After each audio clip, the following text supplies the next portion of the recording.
Grand Croix de l'Ordre national du mérite de la Guinée. Ainsi en a décidé le président Alpha Condé pour son homologue Roch-Marc Christian Kaboré. La coopération bilatérale entre les deux pays se porte bien. Plus d'une dizaine d'accords signés. Retour sur un séjour riche en activités dans un instant. Et sitôt rentré, le chef de l'État est dans le centre-est depuis ce matin. L'apprentissage aux autres par l'exemple à travers une plantation d'arbres. Et voici officiellement lancée la journée de l'arbre dans sa première édition. Les développements de l'ouverture du journal. L'Aïd El-Kébir dans moins de 24 heures. Mais quelle dimension spirituelle accordée à cette célébration musulmane qui se veut la plus grande?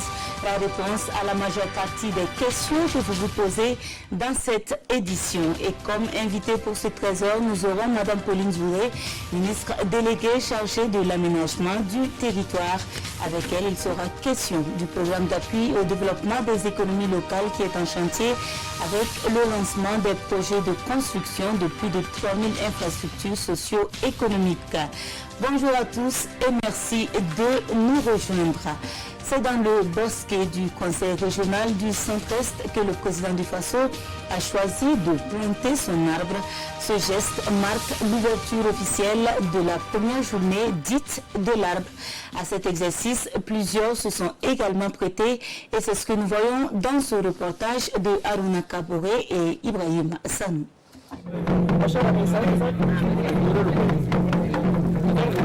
Le président du Faso, Roch-Marc Christian Kaboré, plante son arbre dans ces bosquets botaniques du Conseil régional du Centre-Est. Un acte fort qui marque le début de cette journée consacrée au lancement officiel de la première édition de la Journée nationale de l'arbre. À sa suite, le Premier ministre sacrifie à la tradition. Cette cérémonie connaît la participation d'une forte délégation gouvernementale avec en première ligne le ministre en charge de l'environnement. Partenaire du Burkina, la Banque mondiale aussi plante son arbre. Donc la Journée nationale de l'arbre est une très belle innovation, très importante parce que le reboisement aidera à lutter contre les problèmes climatiques qui sont frappants. La Banque mondiale travaille beaucoup dans ce domaine. C'est important de prendre des mesures proactives pour traiter ça, pour aider les populations à séquestrer le carbone. Donc on est très heureux de participer à ça. La région du Centre-Est, qui abrite les festivités du 11 décembre 2019, a l'honneur d'accueillir cette première édition.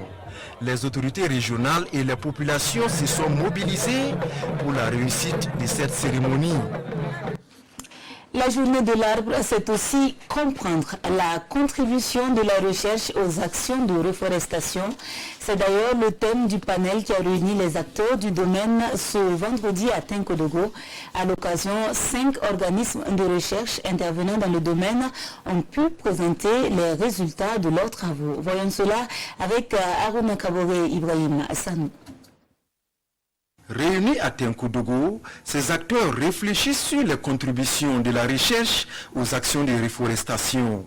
Cadre de partage d'expérience, ce panel a permis aux 5 communicateurs du jour de présenter les résultats de leurs recherches. Ces recherches, c'est notamment la symbiose mycorhizienne qui permet en un temps record de pouvoir améliorer la croissance des plantes et aussi la productivité de ces dernières. C'est des champignons, c'est des êtres vivants qui sont dans le sol. Et ces êtres vivants en question s'associent à des plantes à partir des racines. Il y a une amélioration qui peut aller jusqu'à 90% pour les plantes inoculées. Et comparativement aux plantes non inoculées, vous allez vous retrouver à par exemple un taux de survie qui ne dépasse pas 60%. Un exercice globalement apprécié par l'assistance qui a aussi apporté des contributions. Le premier responsable du département de l'environnement s'est dit satisfait. En conclusion, il est à noter que les causes du faible taux de réussite des plans que l'on met en terre n'est pas seulement dû aux questions sécuritaires ni de protection, mais aussi c'est un lien direct avec la sémence, le plan.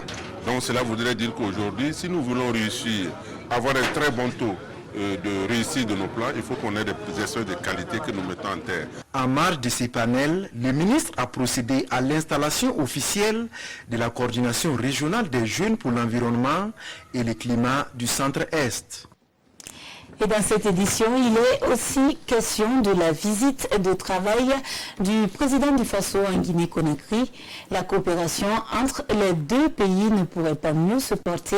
En témoigne l'honneur fait au chef de l'État par la distinction de Grand Croix de l'Ordre national du mérite de la Guinée. En sus du président du Faso, c'est une reconnaissance qui est faite à toute la nation burkinabé. Les détails avec notre envoyé spécial, Olopoda. Roch Marc Christian Kaboré, élevé à la dignité de Grand Croix de l'Ordre national du mérite de la République de Guinée. Cette haute distinction, selon le président du Faso, est la marque de l'excellence des relations d'amitié et de solidarité qui lient les peuples guinéens et burkinabés. C'est au nom de cette solidarité qui vous est chère. On le sait, Monsieur le Président, que vous vous êtes rendu le 17 août 2017 au Burkina Faso pour témoigner de votre compassion au peuple burkinabé alors endeuillé par l'attentat terroriste du café Istanbul qui a causé de nombreuses victimes.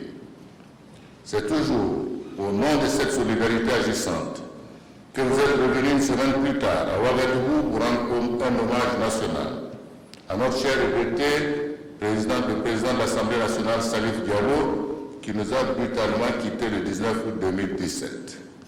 Pour le président Kaboré, l'établissement des relations diplomatiques entre la Guinée-Conakry et le Burkina Faso a permis de tenir 2 sessions de coopération mixte avec des signatures d'accords dans les domaines de la santé, la culture, la sécurité, la libre circulation des personnes et des biens, la formation et la coopération scientifique. Et cette séance de décoration a été une occasion pour poursuivre les échanges sur la question du terrorisme. Tous ici sont unanimes. Aucun pays à lui seul ne peut faire face à ce phénomène qui prend de l'ampleur.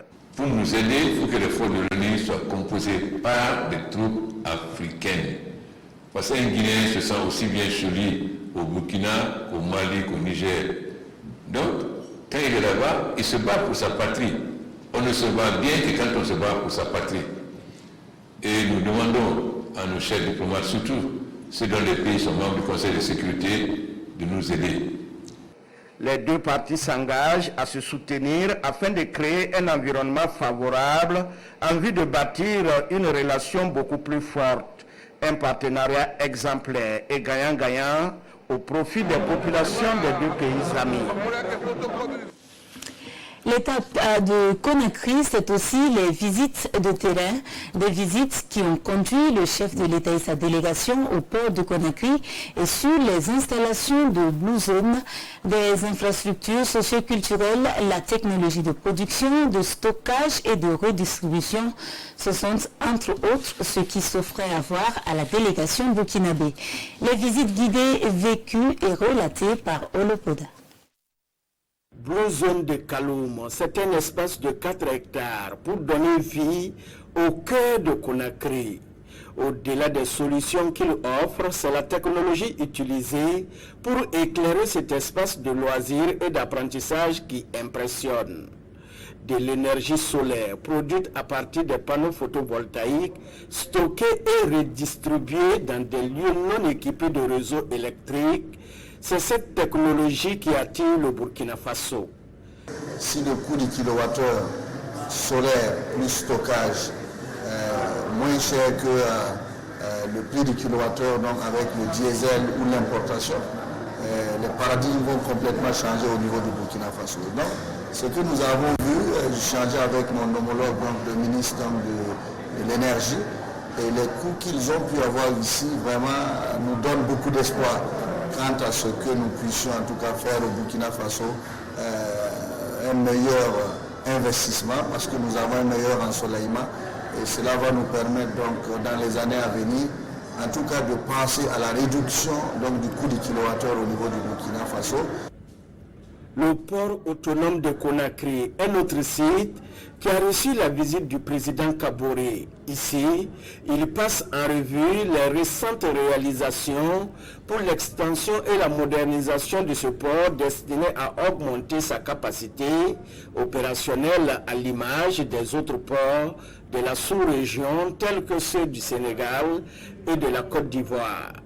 De quoi réjouit le président burkinabé qui estime que ces nouvelles infrastructures augurent de bonnes perspectives dans les relations commerciales entre le Burkina Faso et la République de Guinée. La vision prospective, c'est de faire en sorte que le port de Conakry puisse servir comme base également pour une ville comme le Burkina Faso, dans notre pays, au Burkina Faso, parce que Conakry se situe à peu près à 600 km, ce qui permettrait de gagner également dans le transport et dans l'efficacité. Le trafic portuaire en termes de marchandises est passé de 6 millions de tonnes en 2010 à plus de 10 millions de tonnes en 2018, soit une augmentation notoire de 56%. Et cela grâce aux investissements faits par les autorités guinéennes. Retour au Burkina avec ce vaste chantier entrepris par le PADEL dans 6 régions du pays. Le PADEL, c'est le projet d'appui au développement des économies locales. Plus de 3000 infrastructures socio-économiques seront bientôt opérationnelles. Dans au moins 6 mois, forages, gares routières, parcs de vaccination, boutiques et bien d'autres devraient être livrés. Le lancement de ce vaste programme est intervenu hier 9 août.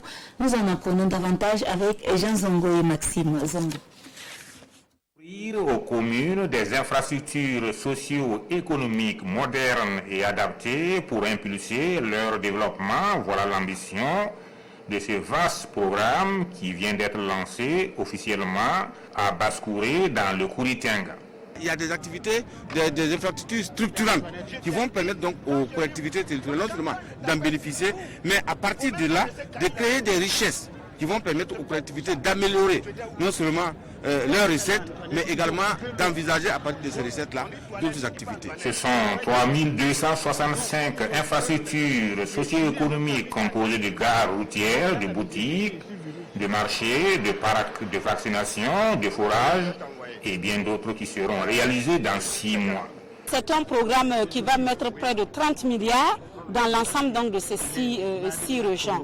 Et chacune des communes, chaque commune, sans exception, est considérée dans ce programme et aura un investissement de 250 millions qui sera alloué sur les investissements déterminés par le conseil municipal. 55% de soutien des partenaires techniques et financiers dont la Banque ouest africaine de développement BOAD. C'est un projet qui va booster l'économie locale. Et donc, dans ce sens-là, la banque est très contente parce que nous participons de ce fait à la réduction de la pauvreté. Ce programme qui est porté par le PADL, le programme d'appui au développement des économies locales, est un engagement du chef de l'État pour lutter contre la pauvreté et réduire les disparités intra-régionales. À terme, toutes les 13 régions du pays seront bénéficiaires de ces infrastructures. Alors, Madame Pauline Zouré, bonjour. Bonjour, Madame. Vous êtes la ministre déléguée en charge de l'aménagement du territoire. Est-ce que vous pouvez nous dire de façon précise de quoi vont bénéficier la population dans les détails? Merci Madame pour l'invitation et bonjour à tous les téléspectateurs. Alors nous avons lancé hier ce vaste chantier qui s'appelle le programme d'appui au développement des économies locales qui est né de la volonté de notre président de pouvoir régler les questions de développement économique et social à la base. Et nous pensons que ce programme devrait à terme permettre de changer le profil socio-économique de nos régions. Car c'est sur le terrain que nous voyons l'impact donc de toute la politique économique et il va de soi donc que ce soit au niveau du terrain que nous puissions donc mettre les infrastructures nécessaires pour l'essor de l'économie locale. Et donc, en résumé, c'est dire, comme vous l'avez vu dans l'élément, que nous allons mettre sur la période 2018-2019 dans 7 régions du Burkina près de 3665 infrastructures socio-économiques. Ce sont des gares essentiellement, des boutiques de rue, des aires d'abattage, des aires de bétail, des aires de stationnement, des parcs de vaccination vaccination, ainsi de suite, avec des forêts, avec un système d'éclairage incorporé. Nous avons aussi permettre à plus de 4 millions de femmes et de jeunes de bénéficier de crédits pour pouvoir en tout cas entreprendre des activités génératrices de revenus, et également à plus de 20 000 ménages vulnérables d'être inclus dans le circuit économique à travers donc le pourvoi à leur ménage donc de près de 30 000 et 40 000 francs CFA par trimestre. On appelle ça le cash transfert par le biais du programme filets sociaux, et aussi à travers des formations métiers ou une installation dans une activité génératrice de revenus. Et à terme, nous pensons que tous ces éléments sont des ingrédients qui seront réunis par les collectivités qui en ont donc la pleine gestion pour pouvoir permettre d'améliorer la fiscalité locale. Parce que nous nous rendons compte qu'au niveau des collectivités, si nous devons seulement nous contenter des transferts directs qui sont faits par l'État chaque année, nous n'allons pas pouvoir changer la situation des collectivités. Voilà pourquoi nous pensons qu'il était de bon ton que nous puissions leur permettre eux-mêmes de générer des ressources, de la richesse qui soient équitablement réparties pour qu'ils puissent prendre en main leur propre destin. D'accord. Est-ce qu'il faut également dire que ce sont ces collectivités-là qui vont aussi assurer, comment dirais-je, le maintien, donc le suivi au niveau de l'utilisation de ces infrastructures? Tout à fait. L'expression des besoins, tout ce qui sera fait sur le terrain comme investissement, comme structure à mettre en place a été totalement donné, déterminé par les collectivités. Et deuxième élément, nous avons mis en place des commissions régionaux, des commissions régionales donc de suivi, et qui est présidée par le gouverneur, ensuite les autres membres des exécutifs locaux qui devront normalement suivre ce qui se fait sur le terrain et pouvoir donc réagir à temps s'il y a des retards, s'il y a des éléments qui ne vont pas dans le sens de la planification, pour qu'au niveau central on puisse faire les réajustements nécessaires. Donc les collectivités sont en plein donc dans le suivi, et nous pensons qu'à terme ils sont donc ceux qui vont bénéficier de l'infrastructure et qui devront donc faire de telle sorte que les acquis puissent être donc préservés. D'accord. Alors est-ce que dans la mise en œuvre donc de ces actions du PADEL là, l'insécurité n'a pas été un frein? Tout à fait. Nous avons effectivement considéré cela comme étant un risque majeur dans tout le programme. Mais nous disons que le Burkina Faso est indivisible. Nous ne pouvons pas, sous le prétexte de l'insécurité, dire que nous n'allons pas adresser tout le territoire. Cela ne devrait pas être. Et donc, c'est pourquoi nous avons, de concert avec le ministère de la Sécurité, mis en place un plan qui pourra aider donc les entreprises qui sont sur le terrain à pouvoir travailler sereinement. Et bon, grâce à la prière de tous, nous pensons que nous allons pouvoir dérouler le programme sans grand grief. Le PADEL a commencé en 2016 avec une seule région, la région du Sahel. Aujourd'hui, qu'est-ce que vous pouvez faire en termes de bilan pour ce qui concerne spécifiquement cette région? Un bon bilan, parce que 2017-2018, nous avons pu mettre avec 3,6 milliards, je vous dis, nous avons pu mettre plus de 343 infrastructures socio-économiques, nous avons pu former plus de 400 femmes et des jeunes aussi qui ont été installés, et nous avons aussi pu gérer près de 10 000 ménages vulnérables. Mais l'essentiel pour moi, c'est pour les régions qui restent à être couvertes par le programme. Alors c'est les régions donc de la boucle plutôt des hauts bassins, la région donc du centre des cascades, pour lesquels nous sommes encore en train donc de gérer les préalables avec la BOAD qui est le principal financier. J'en profite pour remercier donc le partenaire. Et je voudrais donc appeler les populations de ces régions avec lesquelles nous avons déjà planifié donc les plans d'investissement, qu'ils prennent leur mal en patience, parce que il y a certains éléments qui ne dépendent pas forcément du ministère ou du gouvernement. C'est le cas donc il n'y a donc pas de délai pour ce qui concerne. Il y a un délai, c'est avant la fin 2020. Et donc c'est parce que nous avons déjà commencé les priorisations en fin 2018. Et donc avec ce lancement, certains pourront penser que ce serait également le top départ chez eux. C'est-à-dire que dans ces deux séries, et cette série qui a été lancée concerne donc les 6 régions plus le Sahel. Alors les 6 régions restantes seront pour 2019-2020. Et donc je voudrais faire un appel donc à ces collectivités-là, qu'ils puissent donc nous permettre de pouvoir régler étudié le préalable avec la banque, certains préalables qui ne dépendent pas de nous, notamment je vais parler des avis de non-objection pour pouvoir donc lancer effectivement les travaux dans les territoires. Et quand est-ce que les populations pourront effectivement jouir donc de ces infrastructures-là? Pour les 7 régions pour lesquelles donc le lancement a été opéré hier, nous avons en tout cas déterminé un délai de 6 mois. Donc au bout de 6 mois, normalement en février, nous devons pouvoir inaugurer plus de 3000 infrastructures socio-économiques et le reste. Et pour les autres régions, c'est également le même délai qui est requis et nous attendons donc le début pour le lancement. D'accord. Alors, Madame Zouré, merci d'être venue sur ce plateau. Je rappelle à nos téléspectateurs que vous êtes la ministre déléguée en charge de l'aménagement du territoire et avec vous, il a été question de l'expansion du PADEL. Nous sommes à la veille de l'Aïd El-Kébir, ou fête de la Tabaski, bien connue de par son appellation usuelle, fête du mouton.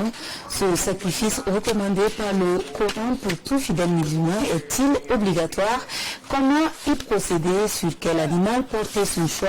La réponse à ces questions et à bien d'autres dans ce reportage de Salifou Belem et Draman Dadia. Véritable opération de charme dans ce marché à bétail. Ici, le bélier est roi, à l'orée de l'Aïd el-Kébir. Vendeurs et acheteurs le savent, le mouton à immoler doit être spécial. Des moutons autorisés, des gros, ça des attributs non malades, qui portent non aveugles. Tabaski ou la fête du sacrifice. Mais faut-il nécessairement un mouton? Cette question, nous la posons à Ismaël. Il est imam. La fête intervient sous la forme de sacrifice de mouton pour perpétuer la mémoire d'Ibrahim alayhi salam, Abraham, à qui Dieu a donné un mouton en substitution plutôt à l'enfant qu'il était prêt à sacrifier pour l'amour de Dieu. Le mouton est nécessaire, mais pas que le mouton, parce qu'on peut égorger également une chèvre, on peut égorger également un bœuf. Lorsqu'on est 7, on peut égorger également un chameau. Donc, ces 4 types d'animaux peuvent faire l'objet du sacrifice et on demande que l'animal ait au moins 6 mois d'âge, qu'il ne soit pas infirme, donc qu'il ne soit pas boiteux, qu'il ne soit pas aveugle, qu'il n'ait pas l'oreille fendue. Donc il doit être un animal en chair, donc il ne doit pas être maigrichon. Et à première vue, il ne doit pas donner l'impression d'être un animal malade. L'animal à immoler doit être sain. L'Aïd el-Kébir est également précédé de prières sur fond d'adoration. Observer un jeûne surtout les 10 derniers jours avant Tabaski est bénéfique. Foi d'Ismaël. Il y a un jour en particulier, le jour de Arafat, ou le jour de la station à Arafat, pour lequel il est conseillé de jeûner. Et le prophète sallallahu alayhi wa sallam dit que celui qui observe le jeûne en ce jour-là, Allah lui accorde la rémission de 2 années de péché, l'année en cours et l'année révolue. Au-delà du spirituel, Tabaski est aussi un moment de partage et de réjouissance, mais sans exagération. C'est le moment où on va laisser éclater sa joie, contenu dans les lois de Dieu. On ne va pas enfreindre la loi, on ne boira pas d'alcool, on n'offrira pas d'alcool, on ne fera pas dans la fornication, on ne fera pas dans la promiscuité. Et l'islam également va nous dire que quand nous égorgeons la bête, il ne faut pas la manger seule. Il faut diviser la bête en 3 parties, qui peuvent être inégales, qui peuvent être égales. C'est nous qui voyons. L'une des parties est destinée à nous et à notre famille. L'autre partie est destinée aux pauvres et aux indigents. Et la 3e partie est destinée aux connaissances et aux amis. Ils sont donc en droit d'attendre leur part ce dimanche. Mais le sacrifice du mouton peut se poursuivre 3 jours durant après la fête de l'Aïd el-Kébir, soit la fin du calendrier musulman. Et de façon anticipée, nous vous souhaitons une très bonne célébration de l'Aïd el-Kébir. Passez en revue la problématique des intrants agricoles pour la mise en place d'une meilleure stratégie régionale applicable dans la CEDEAO et dans le Sahel. La préoccupation a réuni plusieurs acteurs du monde agricole. C'est à travers un atelier organisé par le Conseil ouest et centrafricain pour la recherche et le développement agricole ainsi que la CEDEAO. Le compte rendu avec Jean Zongo et Vincent Kendrebogo. Identifier des mesures et actions innovantes pour améliorer la disponibilité, l'accessibilité et l'utilisation intégrée et durable des intrants agricoles de qualité. C'est l'objectif recherché par l'INERA dans l'analyse diagnostique des chaînes d'approvisionnement des intrants agricoles en Afrique de l'Ouest et au Sahel. Les acteurs burkinabés, aussi bien les producteurs, les distributeurs et tout ce qu'il y a comme acteurs autour de la réglementation et de la recherche des intrants agricoles puisse formuler des recommandations après avoir fait un diagnostic approfondi de l'ensemble de la chaîne d'approvisionnement des intrants agricoles, formuler des recommandations qui seront intégrées dans le développement de la stratégie régionale des intrants agricoles initiée par la CEDEAO, l'UEMOA et le CILS. La production agro-silvopastorale, faunique et halieutique fait face à de nombreux défis, alors que ce secteur emploie à lui seul 86% de la population totale et fournit 45% des revenus des ménages agricoles. Un problème d'accès. Le système d'information foncière, c'est un instrument qui cherche à collecter, stocker, traiter et diffuser l'information foncière. Les entretiens ont porté sur le plaidoyer auprès du gouvernement pour mettre en place ce mécanisme-là qui, on sans doute, apportera une certaine lumière sur l'opacité que la CODEL a constatée autour de la gestion de la question foncière. Créée en juillet 2015, la CODEL est une organisation de veille et d'alerte. Appelez-moi désormais Miss Burkina. Non, il ne s'agit pas de moi, mais plutôt de Danielle Flora Wenlasida Ouedraogo. Des 20 prétendantes au titre, elle a su tirer son épingle du jeu en s'adjugeant la couronne ce 9 août à la salle de conférence de Ouaga 2000. La maîtrise du thème jeunesse et civisme au Burkina y a été pour quelque chose, sans doute, et c'est ce que nous allons voir dans ce reportage de Vincent Kendrebourg. Flora Ouedraogo couronnée Miss Burkina 2019. Après le défilé dans plusieurs apparats qui a mis en compétition une vingtaine de prétendantes, c'est elle que le jury a jugée la plus belle et la plus élégante de la soirée. C'est une grande joie et une satisfaction parce que la compétition a été rude et dans toute compétition il y a une gagnante. Donc je ne peux que rendre grâce à Dieu pour ce qui est fait dans ma vie. La nouvelle Miss repart avec un chèque de 5 millions de francs CFA et plusieurs lots offerts par le comité d'organisation et les sponsors. Rose Armel Nikema est la première dauphine. Surprise de la soirée, Natacha Djemira Traoré décroche le prix du public alors qu'elle était disqualifiée par le jury dès la première étape de la compétition. Celles qui se sont distinguées en portant la tenue traditionnelle, qui ont incarné la tradition qui sied dans leur groupe, et celles également qui sont venues en tenue olympique, qui ont montré un physique parfait et qui se sont montrées assez dégourdies et assez sûres d'elles. Voilà, et également en tenue de soirée, celles qui ont montré qu'elles étaient capables de prendre une parole en public, de développer un thème de façon cohérente. Cette année, nous sommes allés sur un format de 4 grandes zones qui regroupaient donc certaines régions du pays, ce qui nous a fait donc 4 grandes finales régionales. On a retenu 20 candidates qui ont rivalisé donc de charme ce soir, et d'où est sorti donc le Quintet qui succède à celui de l'année dernière, avec en tête de file indienne la candidate numéro 9 qui a véritablement mérité son sacre.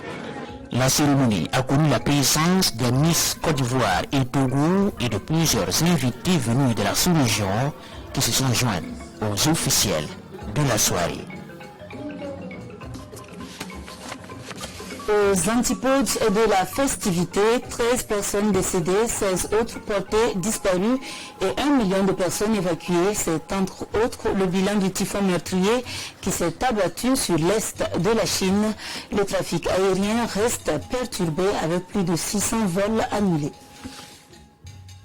C'est le 3e typhon le plus puissant jamais observé en Chine. L'Ekima, c'est son nom, a frappé la province du Zhejiang dans l'est du pays. Un glissement de terrain a provoqué la mort de 13 personnes, tandis que 16 autres individus sont portés disparus. Des arbres se sont abattus sur des maisons, tenant parfois prisonniers leurs habitants. 1 million de personnes ont pu être évacuées à l'approche du typhon, dont plus de 100 000 ont trouvé refuge dans des gymnases ou des salles municipales. Le trafic aérien est perturbé, plus de 600 vols ont été annulés aux aéroports de Pékin, Shanghai, Guangzhou ou Shenzhen. À l'approche de Shanghai ce samedi, le typhon a commencé à faiblir. Et c'est par cette actualité que nous refermons cette édition. Merci de nous avoir suivis et à demain, Dieu voulant.